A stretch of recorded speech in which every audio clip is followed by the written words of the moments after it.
መናቅ አልፈልግም፣ ግን ፌር መሆን አለብን። እኔ አሁን ስለ ፍትህ ነው የምናገረው እንጂ ጠቅላይ ሚኒስቴር የመሆን ምረጡኝ ማለት ጠቅላይ ሚኒስቴር የመሆን ፍላጎቱም የለኝም።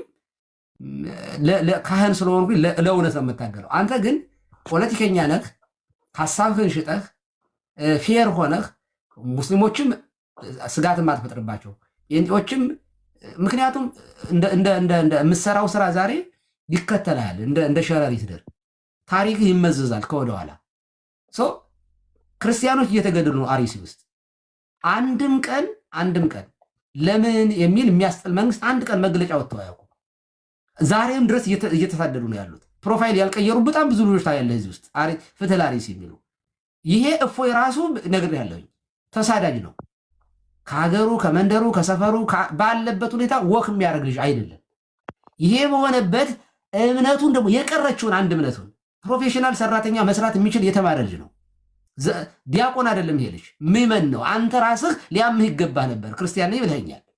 አየህ ግን ልክ የማይሞቅህ እንደ ያዲግ እዛ ጋ ፖለቲካም ስላለው ነው። እዛ ጋ የለም ፖለቲካ የለውም። ልንገር ፖለቲካም አለው የለውም። እየነገርኩህ እኮ እኔ እኮ ስለማውቀው ነገር ነው የማወራህ። አፄ ዘርዓ ያዕቆብ እግዚአብሔር ምስክሬ ነው። አርሲ ጋ እኮ ማን እንደሚገለጽ ከሆነ እኮ አልታወቅም። ግልጽ እኮ አይደለም አይደል? ግልጽ አይደለም። ተወሱን እኛ አላሁ አክበር እያሉ እየገደሉ እያሳዩን ስለሆነ ሁለተኛ ማይኖሪቲ ቪዲዮ አላየሁም። በጣም ስለመከታተል ነው የአርሲውን ለማንኛውም ግን ዘርዓ ያዕቆብ ቪዲዮ የለም አይደል? አባ ዘርዓ ያዕቆብ ለማንኛውም መንግስት እሰር ምናምን አንተ የምትጠራው አምነህበታል ማለት ነው። ብልጽግናን እንዲያስርልህ ህግና ስርዓት እንዲያስከብርልህ ፈልጋል። ይሳካልህ። ለማንኛውም ይሳካልህ። ግን አንተ የምትለው ነገር ግን ፌር አለመሆኑን በዚህ አጋጣሚ ከታች ለሚከታተሉት ለማንኛውም ሰው መናገር እፈልጋለሁ። ተሳዳጅልሽ በሀገሩ የሚኖር ሰውዬ እና ዘና ብሎ ከቤተሰቡ ጋር የሚኖር ሰውዬን ቁጭ አድርገህ ከተሳዳጅ ጋር ከሚገደል ሰው ጋር እኩል ይታሰር ስትል ሲሪየስሊ የታሰሩ ሰዎችን ራሱ እንዲፈቱ አንተ ስልጣን ብታገኝ ራሱ ጨምረህ ነው የምታስረን ማለት ነው። አየህ አንተ ራስህ ጨምረህ ክርስቲያኖች ትታስራለህ ማለት ነው። እንደውም አሁን ስገምት እንደውም ያኛውን የምታስረው አይመስለኝም። እኔ አሁን ለምሳሌ እኔ ፖለቲካ ውስጥ ያለው ሰው ፖለቲካ ውስጥ ደግሞ እንትን ስል ደግሞ ለእኔ አሁን ለምሳሌ መንበረ ሰላማ ብሎ ከመጣው ኃይል የሙስሊም ወንድሜ ይቀርበኛል። ለእኔ ግልጽ ነው የምናገረው። እኔ አሁን ለምሳሌ ይሄ ፖለቲካ ቤት ስላልሆነ ነው እንጂ እኛ እንደ ራሳችን አደረጃጀት በግላጭ የምናወራው። ለእኛ አሁን ለምሳሌ ቅርቡ የትኛው ነው ካሉ አማራ ክልል ውስጥ ያለው ሙስሊም ለእኔ ቅርብ ነው። ቢከዝ ለምን ሲገደል አብሮኝ ነው የሚገደለው። ማንም ሰው እንኳን አይደል አርሲ ላለው ኦርቶዶክስ የጮኸ አንድ ሌላ ብሔር አለ። እንደውም አብዛኛው ሲጮህ የነበረው የአንድ ብሔር በእኛ በኩል ያለ ብሔር ነው እንጂ ሌላ ሰው እየጮኸ አይደለም። እንትን አናድርገው። አንድ ሰው ሲጮህ እዚህ ፖለቲካ ሲሰሩበት ምናምን ይህን እንደ ፖለቲካ እንኳን ሲሰሩበት አይቻል ዝም ብለው ነው እንዳዩ እንዳልተደረገ አድርገው ነው። ግን ለብሽሽቅ ሲሆን ግን ከሙስሊም ጋር ለበሽሽቅ ሲሆን ኦፍኮርስ የሚመዙት ነገር ነው። እኔ እንደውም ሆን ተብሎ ከጀርባ አየህ በራስህ አንደበት አሁን አየህ የሚጮህለት የለም። እንዲያውም የሚጮኸው ራሱ አንተ የምትጮህለት ብሔር ነው አይነት ወሬ አወራ። አየህ ስለዚህ ተሳዳጅ እየሆነ ያለው ለእኔ አሁን ይቀርበኛል። አሁን አንተ የምታወራው ያለምንም ብሔር ልዩነት እየተገደለ ያለው ኦርቶዶክሳዊ ነው የሚለውን ፕሩፍ አድርገሃል። ቴንኪው። አንተ አሁን ባወራው መንገድ እንዲያውም አርሲ ለሚገደለው የሚጮኸው አልክ። እኔ የምታገለት ህዝብ ሙስሊሙም ኦርቶዶክስም ይጮሃል። ይሄ የሚያሳየው ምንድን ነው? ኦርቶዶክሳዊ ተሳዳጅ ብሔር ራሱ ሳይመረጥ ኦርቶዶክሳዊነት እንደሚገደል ነው የሚያሳየው አይደል? ይሄ እንተንቱ ግን እዛ አርሲ ጋር የሚገደለው እንተንቱ ኦርቶዶክስን ለመግደል አይደለም። እንተንቱ በብሔር ዓላማ ያለው ነው አይደለ? ብሔር ዓላማ ማለት የምን ብሔር ዓላማ ነው? ሮንግ። አሁን ይሄ ኢንፎርሜሽን ራሳቸው ኦሮሞዎች ናቸው የሚሞቱት። የኦሮሞ ኦርቶዶክስ ነው የሚገደለው። ቆይ ይኸውልህ የኦሮሞ ኦርቶዶክስ ነው የሚሞተው እዚያ። እኔ አይደለም ስላለ ነው። ሊስን ይኸውልህ ወሎ ላይ ሄደው መስጊድ እንዳታቃጥሉ ማለት ቤተክርስቲያን እንዳታቃጥሉ፣ ገብርኤልን እንዳታቃጥሉ ቪዲዮ ያለን ገብርኤልን እንዳታቃጥሉት መስጊድ ነው የምናደርገው ይላሉ። ኦኬ ወሎ ያሉት ሙስሊሞች፣ አርሲ ያሉት ሙስሊሞች ክርስቲያኖች ማይኖሪቲ ናቸው፣ ገለን በሙሉ አካባቢውን እንቆጣጠራለን ነው የሚሉት። ስለዚህ ወሎም ውስጥ ያለ ብሔር ልዩነት የሚገደለው ኦርቶዶክስ ነው፣ የሚሳደደው ኦርቶዶክስ ነው። አርሲም ውስጥ ያለ ምንም ብሔር ልዩነት የሚገደለው ኦርቶዶክስ ነው። በዚህ አንተ እኔ በጣም ነው የማዝነው። እውነት ኦነስት የሆነ ፖለቲከኛ አለማግኘታችን ራሱ አንደኛው የኢትዮጵያ መከራ ራሱ የሚቀጥለው በዚህ ምክንያት ነው። ይኸውልህ ፖለቲከኛ ለመሆን የግዴታ አድርባይ መሆን የለባችሁም እንዴ። ማመቻመች እኮ የለብህም። ቆይ ልንገርህ እንዴ፣ ቆይ የጻፍኩትን ላሳይህ። እኔ አክሱም ላይ ሙስሊሞች ቀብር መከልከል የለባቸውም ያልኩት እኔ ነኝ። ይኸውልህ እኔ ነኝ። ያንን የሚያደርገው መንበረ ሰላማ ነው አይደል? ቆይ ልንገርህ። ቆይ እሱ አይደለም መንበረ ሰላማ ብቻ አይደለም፣ መንበረ ሰላማ ብቻ አይደለም፣ የህወሓት መንግስትም ጭምር ነው። እነዚህ ሰዎች የሃይማኖት ጉዳይ ገዷቸው አይደለም። ኦኬ እኔ ቄሱ ነው፣ እኔ ኦርቶዶክሳዊ ሰውዬ አንድ ሙስሊም የቀብር ቦታ ሊከለከል አይገባውም ብዬ እሟገታለሁ። አየህ ሲኖዶስ ውስጥ ፖለቲካ የለም። ግን እሱ ሌላ ጉዳይ ነው። አሁን እናንተ የምናወራው መሬት ላይ ስላለው አይደለም። አይሆንም። አሁን አንተ ታማኝ መሆን እንዳለብህ ነው እየመከርኩ ያለሁት። አንተ ፖለቲከኛ ነህ፣ ራስህን ሽጠህ አይደለም ፖለቲካን እንትን ማትረፍ ያለብህ፣ ሪያሊቲን ይዘህ ነው መሆን ያለበት። ኦኬ ኢቭን የአማራ አክቲቪስት ነህ፣ የአማራ በቃ እንትን ነኝ ነው የምትለው አይደለ? አማራ ተበደለ ብለህ ስታወራ ኦኬ ተረኛ በዳይ ለመሆን ከሆነ የምትሄደው ምንም በቃ ምንም የጉልቻ መቀየር ነው የሚሆን። እሱ ሳይሆን አባ እኔ አሁን ለምሳሌ ቆይ አንድ ልጨርስልሽ። ይኸውልህ አማራ ተበደለ ተበድሏል፣ ኦፍኮርስ ተበድሏል ብዬ እኔም አምናለሁ። ኦኬ ተበድሏል። በመበደሉ ምክንያት ነው ጫካ የገባው። ዝም ብሎ ሲደበደብ ሲቀጠቀጥ በጥፊ ሲመታ ኖሮ ነው ከስንት መከራ በኋላ ነው ተቀጥቅጦ ጫካ የገባው። ራሱ መከላከል አለበት፣ ራሱን መጠበቅ አለበት። እኔ ደግፈዋለሁ። ለምሳሌ ግን አማራ ሆኖ እንደገና የበላይ ሆኖ ተረኛ ቀጥቃጭ እንዲሆነ ከሆነ ግን ነው የምልህ ነገ የሚቀጠቀጥ ሌላ ብሔር ካለ ከዚያ ጎን ነው የምታገኘኝ። መድኃኒዓለም ምስክሬ ነው። ይኸው መስቀል ልጅ ነው የምምለው። አየህ ግን አልሽኮረመምም። ኦኬ እኔ የተወለድኩበት ለምሳሌ ኦሮሞ በሆን አይ ይሄ ዘረኛ አባላለሁ ብዬ ለኦሮሞ ህዝብ ከመቆርቆር ወደኋላ አይደለም። አየህ ለህሊናዬ ነው የምመራው። የአማራ ህዝብ ከተበደለ ከአማራው ህዝብ ጋር እቆማለሁ። የትግራይ ህዝብ ሲበደል ከትግራይ ጋር ቁም ያለው አለኝ፣ ጽሁፍ አለኝ። የተበደለበትን ለይቼ ህወሓትንና የትግራይ ህዝብ ለይቼ የጻፍኳቸው ጽሁፎች ጦርነት ውስጥ ራሱ ትክክል አይደለም ያልኩባቸው ብዙ መረጃዎች አሉ ፌስቡክ ላይ አለኝ። ማለት የሚጎተት እንትን አለ። ዝም ብዬ ዛሬ ያለም ማወራው ባይዘ። ስለዚህ አክሱም ላይ ትናንትና ረጅም ጽሁፍ ነው የጻፍኩት። ራሱን ያልቀደሰ ሰው ከተማን መቀደስ አይችልም በሚል ቶፒክ ሰፊ ጽሁፍ ጽፌያለሁ። ሰው በመሆኑ ብቻ የመቃብር ቦታ ሊከለከል አይገባም። በቃ ምንም ኮምፕሮማይዝ የሚደረግ ነገር አለ። ደግሞ ኃጢአትም አይደለም፣ እንዲያውም የመቅበር ግዴታ አለብኝ። ቅድም ተናግሬያለሁ። ቤተክርስቲያን ለመጻተኞች ወይንም ደግሞ ውሃ በልቶት ወይም መንገድ ዳር ወድቆ እምነቱ የማይታወቅ ሰው ሞቶ ቢገኝ ቤተክርስቲያን እዚያው አጸዶ ቤተክርስቲያን ውስጥ ባትቀብረውም ከቤተክርስቲያኑ አጠገብ ካጥሩ ውጭ መቅበር አለባት ቤተክርስቲያን። እንኳን አይደለም ሰው የሆነ ሰው ሁሉ መቀበር አለበት። ሲወለድ የመኖር መብት እንዳለው ሁሉ በምድር ላይ ሲሞት የመቀበር መብቱ ሰብአዊ መብት እንጂ ዲሞክራሲያዊ መብትም አይደለም። ሰዎች የሚሰጡት የሚነሱት ነገር አይደለም። ይሄ ተፈጥሯዊ ነው። ይሄንን የሚከለክል ክርስትና አይደለም። ለሰዎች ሁሉ ምሕረትን እንድናደርግ ነው መጽሐፍ ቅዱስ የሚያዝ።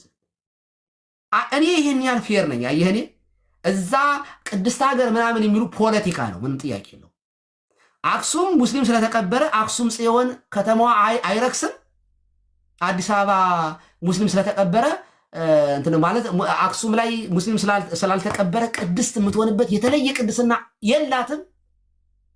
አዲስ አበባ ላይ ሙስሊም ስለተቀበረ አዋሳ ስለተቀበረ አዋሳ አትረክስም፣ አዲስ አበባ አይረክስም።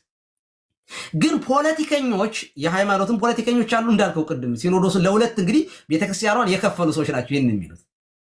የቤተክርስቲያን አንድነት የሚሸረሽር ስራ የሰሩ ራሳቸውን በራሳቸው የሾሙ ሰዎች ኢትዮጵያ ኤልዛቤል እያለ ትናንትና ሲያፏጭ ነበረ። አባ ሰረቀ የሚባል በራሱ ቆብ አንስቶ የጫነ ሰውዬ ለሃይማኖት ተቆርቋሪ ነኝ ሲል እምነትህን ፈልግ አንተ ክርስቲያን አይደለህም ነው ምነው ሲጀምር እኔ ኦርቶዶክስ ቄሱ ማለት ነው። ስለዚህ ይኸው ፌስቡክ ላይ በሰፊው ጽፍ ያለው ልክ እኔ እንደዚህ እንደምለው አንተ ፌር ሆነ ነው ማውራት ያለብህ። አየህ አለበለዚያ ሴራ።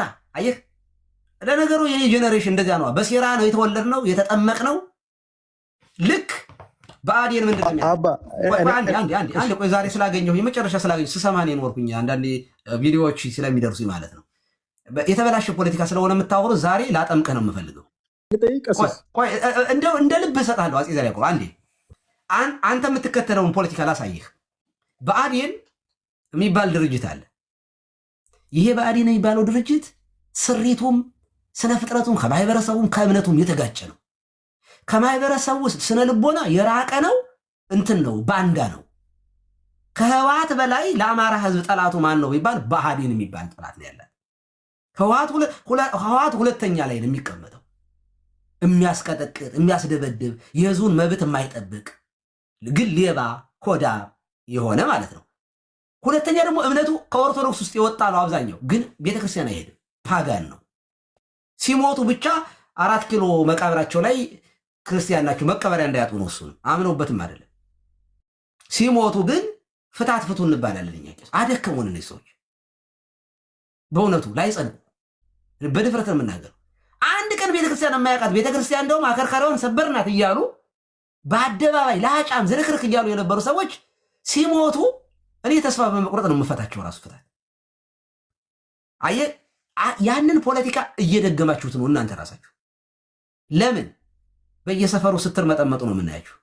ኢብን ተገሏል፣ ተሳደደ፣ እስልምና ክርስትና ላይ ሳይለይ ወለጋ ላይ በዶዘር ወላይን ሁለተኛ አማራ አልሆነም እያለች ስትገደል አይተህ የአማራነት ስሜት ተሰምቶ ለምን ህዝብ ይበደላል? ኖ ይሄ ህዝብ የተወለድኩበት ማህበረሰብ ነው መሞት የለበትም ብትል ምንም ችግር የለውም፣ መብትህ ነው። እውነት ይሄ ለዚህ ቄሱ መነኩሴውም ቢታገል ኃጢአት አይደለም። ግን ምንድነው የምታደርጉት?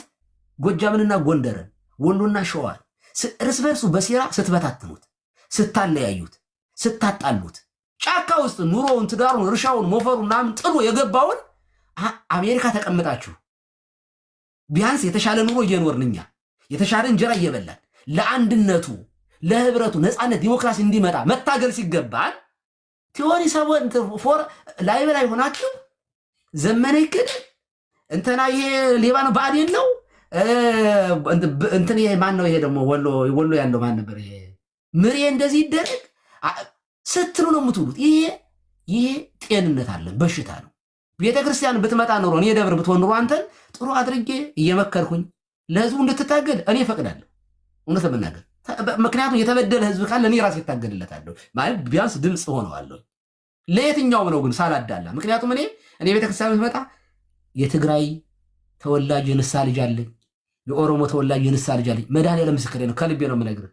ያ በፈተናው ጊዜ እንኳ ከጎናቸው ያልተለየኋቸው አንድም ቀን ተቀይመው ማያውቁ ልጆች አሉ። ያየ እኔ ብሔር የሚባለው ነገር ሳይሆን እንትን ሃይማኖት ነው ያለኝ። የሁሉም ሰው የተጠመቀ አይሁዳዊ የለም፣ ግሪካዊ የለም፣ ጥቁር የለም፣ ነጭ የለም፣ ዘር የለም። ሁሉም በክርስቶስ ክርስቲያን የሆነ ሁሉ የኔ ነው ብዬ ስለማምን የምታገለውም ለዚያ ሰው ነው። መቃወም የጀመርኩት ኢሬቻ ላይ ሲደበደብ የኦሮሞ ወጣት ሲደበደብ ነው። ፈርዖን ሆይ ልብ ግዛ ብዬ ጽፌ እናንተ ገና ፖለቲካ ሳትጀምሩ ዛበሻ ጽሁፌን ያወጣ ነበር። ባይዘይ ድሮ ነው የጀመርኩት፣ ዛሬ ምናምን አይደለም የጀመርኩት። ስለዚህ እንደው መንግስት መቃወም የጀመርኩት የኦሮሞ ህዝብ ለምን ይቀጠቀጣል ብዬ ነው የጀመርኩት። ያን ጊዜ ሪከርድ አለኝ። ልክ እናንተም እንደዚያ ለምንድን ነው የማታደርጉት? ለምንድን ነው የሰፈር የመንደር ፖለቲካ ለምንድን ነው የምትጫወቱት? ለምንድን ነው ህዝቡ ነፃ እንዲወጣ ዲሞክራሲ እንዲኖር የሚፈራ የሚከበር እኩልነት ነፃነት እንዲመጣ የሚያደርግ ስራ ለምንድን ነው የማሰሩት? እና አሁን እሱን ሴራ አምጥተህ እዚህ ጋር እንድትደግመው በእውነቱ አልፈቅድልህም። ጥያቄ ካለ ቀጥል። ቴንኪው። እኔ 2 ደቂቃ እንትን ብዬ ጥያቄን ጠይቄ እንትን እላለሁ፣ ዝም እላለሁ፣ ሌሎችም ስላሉ እንዲያወሩ። ለእኔ አሁን ከእስልምና እምነት በላይ አሁን ክርክሩ በላይ የሚያሰጋኝ ሳውሪዮስ የሚያሰጋኝ የሳውሪዮስና ቡድኑ የገቡት ቡድኑ ኦርቶዶክስን ለ2 እና ለ3 ሊሰነጣጥቁ ቀኖናን ለምንድን ነው የሚያሰጋህ አንተ? አሁን አቡነ ሳዊሮስ ጉዳይ የኦርቶዶክስ ጉዳይ በጣም ከንክኖህ ነው እንዴ? ለምንድን ነው ነገ እኮ ሰማይ ቤት የሚሄድበት ነው አይደል? ከከነከነ ለምንድን ነው እፎይ ይታሰር ያልከው እኮ? እሱ ሌላ ነው። አሁን ቆይ አንዴ እሱ ሌላ ነገር ነው። የእፎይ ጉዳይ እኔ አሁን ለምሳሌ በሱ ሰበብ እሱ በሚናገራቸው አንዳንድ ነገሮች ያኛውን በሚናገረው ሁለቱንም ነው ያልኩት። እፎይ ብቻ አይደለም፣ ሁለቱም በሚናገሩት ነገሮች የሚገደል ንጹሐን አለ ብዬ አስባለሁ። የሚገደል ማለት እምነት ቶታሊ የተለየ ነው። እኔ እምነትን የማየው ፐርሰናል ነው። ማንም ሰው የፈለገውን እምነት መከተል መፍቱ ነው፣ ሌላ እምነት እስካልነካ ድረስ። ግን ምንድነው የእምነቶች ግን መጨረሻ ላይ ሄደው አሁን ለምሳሌ እኔ ሙልጭ እያረኩ እስልምናን የምመታ ከሆነ ወይም ነብዩ መሐመድ ብዙ ሚሊዮን ሰው የሚያከብረው ነብዩ መሐመድን የምመታባቸው ከሆነ እንደውም የባሰ ሙስሊም ወደ ጽንፈኝነት እንዲሄድ እንደውም የገፋሁት ነው። አሁን ለምሳሌ መብት እኮ ነው፣ መብት እኮ ነው። ይሄ እኮ አልኩህ እኮ እንዴ ላስረዳሁት። እስልምናን አሁን ለምሳሌ ኤቭሪ ታይም በመታው ቁጥር ሙስሊሞች ኦርቶዶክስ ሳይሆን የሚሆኑት እንደውም ፕሮቴክት እያደረጉ ምንድነው የሚሆኑት ሞር እንደውም ወደ ጽንፈኝነትና ኦርቶዶክስን ወደ መጥላት መሄዳቸው ማይቀር ነው። ነገ ያ ነገር ደግሞ በዲቤት ምክንያት ነው። ዲቤት አይደለም አንድ ልጁ የሚናገረውን አንዳንድ ነገሮች እስኪ ንገረኝ። አሁን እኮ አንተ እኮ ይኸውልህ አንተ በቃ የሆነ የተሞላው ነገር እስኪ አንድ ቃል ንገረኝ። እስኪ አንድ ቪዲዮ እኔ ቃሎቹን እዚህ መደጋገም ስለማልፈልግ ነው። ግድ የለህም አስታውሰኝና ከመጽሐፋቸው ላይ የሌለ እፎ እየተናገረው አንድ ነገር እስኪ ንገረኝ። አሁን ነብዩ መሐመድ ላይ ጆክ ነው የሚያደርጉ ሰውየው ልጁ እንትን ያደርጋል፣ ይቀልዳል እኮ ምንድን ነው? ምን ብሎ ነው የቀለደ? እሺ የቀለደበትን ወርድ ንገረኝ። ቃላቶቹን እኔ መድገም ስለማልፈልግ ነው። ቃላቶቹ እንግዲህ ይኸውልህ ዛሬ ያዕቆብ ያለ ማስረጃ ከሆነ አታወራ። በቃ ተው። እኔ ቪዲዮ ላመጣ እችላለሁ። ኖ አልፈልግም። ጊዜ ከሰጡኝ ቪዲዮ ላመጣለሁ ትችላለሁ። ይኸውልህ እኔ አሁን በማስረጃ ቅድም ያወራሁት በማስረጃ አውራና እፎይ ከመጽሐፋቸው ውስጥ አንተ እኮ ተሽኮረመም ከራሱ ቅድም መጽሐፋቸውን አይነት ነገር አሁን ለምሳሌ የሆነ ነገር ሎሽን አውጥቶ ምናምን ያደረገውን አይቻልም። ቆይ እሺ አንዴ ኤፌሶን መታለች። እስኪ አንድ ነገር ኤፌሶን የምትይ ነገር ካለ ልጨርስና ይሄ እሺ። አይ ለዘርዓ ያዕቆብ ይሄንን አንብበኸዋል? የፒዲኤፍ ያዘጋጁት የ25 ዓመት የኢስላም እቅድ የሚለውን አንብበኸዋል? አይተኸዋል? Donc je t'aide à réviser et toi tu te fais passer pour mon mec pour attirer l'attention de Justin.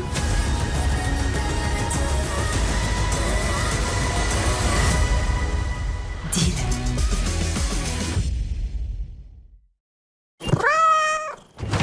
Miaou miaou.